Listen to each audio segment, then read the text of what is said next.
आप सभी का स्वागत है हमारे चैनल में। देखेंगे कि झारखंड में जो है सो बिरसा फसल बीमा का जो है सो ऑनलाइन आवेदन किया जा रहा है। ठीक है, तो इस वीडियो में हम आपको बताएंगे कि कैसे आप झारखंड के फसल बीमा राहत योजना के तहत से आप ऑनलाइन अप्लाई कर सकते हैं, किन किन चीज़ों का आपको सामना करना पड़ेगा, क्या क्या अपलोड करना पड़ेगा, अपलोड कैसे करेंगे, अप्लाई कैसे करना है, ये कंप्लीट प्रोसेस हम आपके साथ स्टेप बाय स्टेप गाइड करने वाले हैं। सबसे पहले क्या करेंगे, आप अपना किसी भी गूगल क्रोम ब्राउज़र में आप लिख देंगे झारखंड फसल बीमा योजना CSC लॉगिन करके। ठीक है, इसके बाद जो आपके सामने जो पहली वेबसाइट आएगी इसको आपको लॉगिन आउट कर लेना है। जैसे इसको आप इस तरह से खोलेंगे, देखेंगे इसका इंटरफेस कुछ इस तरह से आपको डिस्प्ले होगा। इस तरह का ऑप्शन आने के बाद आप CSC कनेक्ट पर क्लिक करेंगे। जैसे CSC कनेक्ट पर क्लिक करेंगे, देखेंगे कि आपके फ़ोन में आपके सिस्टम में जो भी CSC कनेक्शन का होगा ऑटोमेटिक आ जाएगा। यहाँ पे CSC कनेक्शन करके आप यहाँ पे साइन इन कर लेंगे। चलिए साइन इन करते हैं, आफ्टर आपको दिखाते हैं। हाँ, एक बात यहाँ पे ध्यान रखिए कि वैसे लाभार्थी जिसके पास CSC ID नहीं है, वो चाहते हैं कि अपने घर बैठे हम खुद से अप्लाई करें, तो आप एज ए फार्मर कैसे लॉगिन कर सकते हैं, कैसे ऑनलाइन अप्लाई करेंगे विदाउट CSC लॉगिन का, ये भी हम आपको बताएंगे। ये नेक्स्ट वीडियो बताएंगे, तो चैनल को सब्सक्राइब नहीं किए होंगे तो कर लीजिएगा। बाकी ये प्रोसेस अभी हम बताते हैं। काफ़ी सारी चीज़ें भी आप यहाँ पे देखने को मिलेगा। अगर आप ये वीडियो देखे रहेंगे तो वो वीडियो आप आसानी से समझ सकते हैं। चलिए, तो सबसे पहले हम यहाँ से साइन इन कर लेते हैं। ठीक है, साइन इन करने के बाद देखेंगे कि आपके सामने कुछ इस तरीके का इंटरफेस ओपन होगा। तो आप एप्लीकेशन के ऑप्शन पर टैप करेंगे। जैसे एप्लीकेशन वाले ऑप्शन पर टैप करेंगे, देखें इस तरह से आपके सामने पेज आ जाएगा। ठीक है, इसके बाद यहाँ से आप झारखंड सेलेक्ट कर लेंगे, क्योंकि आप ये जो वेबसाइट है इससे सारे स्टेट के ऑनलाइन किए जाते हैं फसल बीमा का। तो झारखंड सेलेक्ट करने के बाद यहाँ पे एक ऑप्शन आ जाएगा, नीचे आएंगे तो नीचे एक और ऑप्शन दिखाई देगा सबमिट का। ठीक है, इस सबमिट वाले ऑप्शन पर जैसे ही टाइप करेंगे, इसके बाद आपके सामने इस तरह का ऑप्शन खुल जाएगा।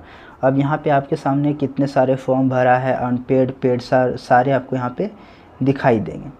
ठीक है, तो अभी आपको फॉर्म भरने के लिए एप्लीकेशन फॉर्म के ऑप्शन पे टाइप कर देंगे और यहाँ पे देख लेंगे कि झारखंड सेलेक्ट है कि नहीं। ठीक है, ये जो ऑप्शन यहाँ पे दिखाई दे रहा है, यहाँ वहाँ झारखंड होना चाहिए।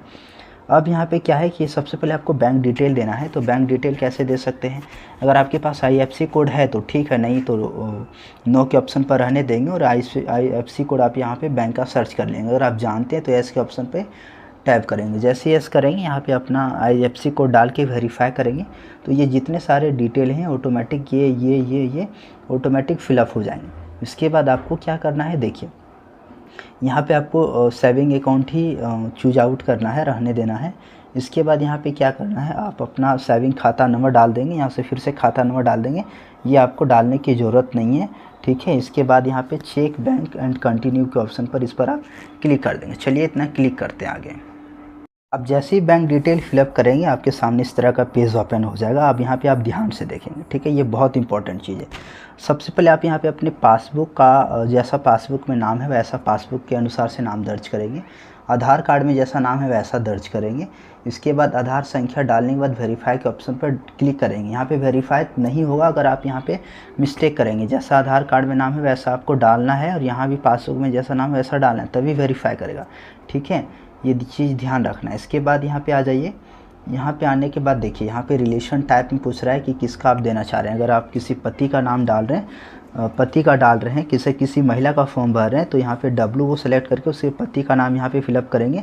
अदरवाइज आप क्या करेंगे कि अगर किसी पुरुष का भर रहे हैं तो यहाँ पे डाल के SU डाल के यहाँ से उसके पिताजी का नाम यहाँ पे डाल देंगे, उसका मोबाइल नंबर डाल देंगे, कितनी एज हो रहा है वो डाल देंगे, जेंडर डाल देंगे, क्या जेंडर है उसका, मेल फीमेल, कैटेगरी यहाँ से आप सेलेक्ट कर लेंगे। ठीक है, कैटेगरी BC1 BC2 जो भी है OBC वगैरह सेलेक्ट कर लेंगे।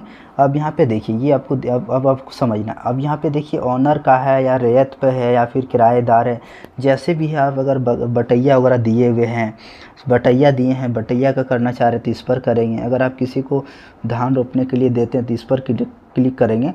अगर आप ओनर हैं इसका तो फर्स्ट वाले ऑप्शन पर क्लिक कर देंगे। ठीक है, ओनर पे ऑप्शन पर क्लिक करेंगे और इसके बाद फार्मर टाइप में अगर आप छोटे किसान है तो स्मॉल, मार्जिनल मतलब ठीक ठाक है, अदर मतलब, तो आप सबसे पहले यहाँ पे स्मॉल ही रखेंगे। ठीक है, इसके बाद अपना रेसिडेंशियल एड्रेस डाल देना है। ठीक है, यहाँ पे सेलेक्ट करते चले जाना है। जैसे गोड्डा हो गया, सब डिस्ट्रिक्ट डाल देना है। इसके बाद विलेज का नाम डाल देना है। पिन कोड यहाँ से आपको इंटर कर देना है, जो भी पिन कोड है डाल देना है। इसके बाद कहता है कि नॉमिनी का डिक्लेरेशन दीजिए। आप नॉमिनी का डिटेल डालिए। अगर नॉमिनी डालना चाहते हैं तो नॉमिनी का नाम, नॉमिनी का एज, नॉमिनी का क्या रिलेशन है वो यहाँ पे आप डाल देंगे, ठीक है।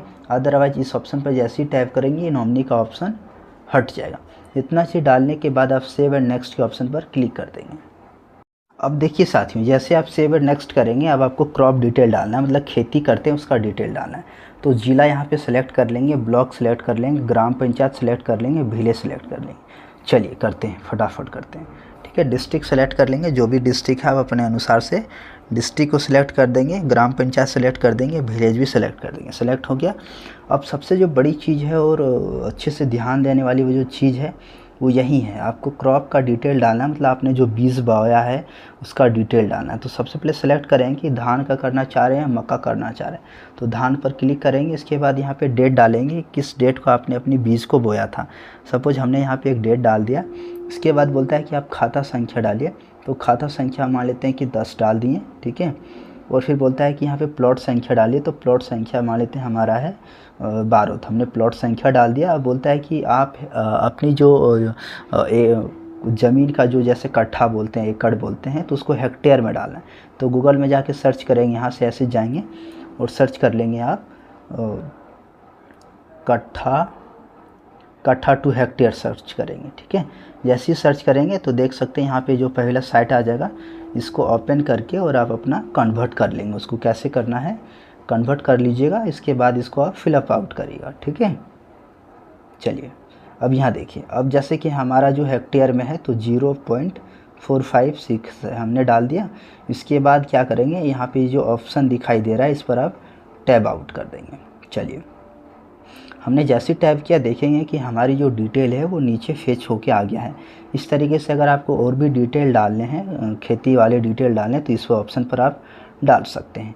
नीचे चले जाएंगे। इसके बाद यहाँ से आपको क्या करना है, अपनी बैंक पासबुक अपलोड करना है और अपनी रसीद अपलोड करना है। इसके बाद शोइंग सर्टिफिकेट, इसका मतलब ये है कि कल हमने एक वीडियो बनाया था जहाँ पे बताया था कि कैसे आप ऑफलाइन जो फॉर्म भरे हैं उसको अपलोड करना। तो ऑफलाइन वाला जो फॉर्म है उसको अपलोड कर देंगे। ये सारी चीज़ें अपलोड करने के बाद जो सो यहाँ पे आपको प्रीव्यू में दिखता चला जाएगा। ये जो प्रीव्यू पेज दिया गया है यहाँ पे दिखता चला जाएगा। ये सब सारा करने के बाद आप प्रीव्यू के ऑप्शन पे क्लिक करेंगे। चलिए इतना करके दिखाते हैं। देखिए हमने अपनी जो डिटेल है वो पूरा फिलअप आउट कर दिया है। एक बार आपके सामने प्रीव्यू पेज आएगा। प्रीव्यू पेज को आप एक बार वेरीफाई कर लेंगे। देख सकते हैं कि हमारे सामने प्रीव्यू पेज खुला हुआ है।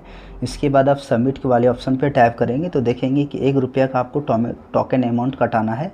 तो अगर आपके पास टोकन अमाउंट है कटाने के लिए तो मेक पेमेंट पे ऑप्शन पर क्लिक करेंगे, अदरवाइज़ पे लेटर पे कर देंगे। इसके बाद CSC ID आ जाएगा। CSC ID का जो आपका पासवर्ड है वो पासवर्ड डालेंगे। इसके बाद वैलिडेट करेंगे। चलिए पेमेंट वगैरह करके दिखाते हैं। अब देखिए साथियों, हमने पेमेंट भी इसमें कटा दिया है, ठीक है। पेमेंट कट गया है। प्रिंट के ऑप्शन पे टैप करेंगे तो देखेंगे कि हमारा जो पेज है वो प्रिंट होके आ जाएगा। मतलब हमने पूरी सक्सेसफुल, मतलब सफलतापूर्वक हमने अपनी फॉर्म को फिलअप आउट कर दिया। देख सकते हैं कि हमारा जो टोकन अमाउंट वगैरह है वो पूरा डिटेल खुल के आ गया है, ठीक है। आप इसको प्रिंट कर सकते हैं।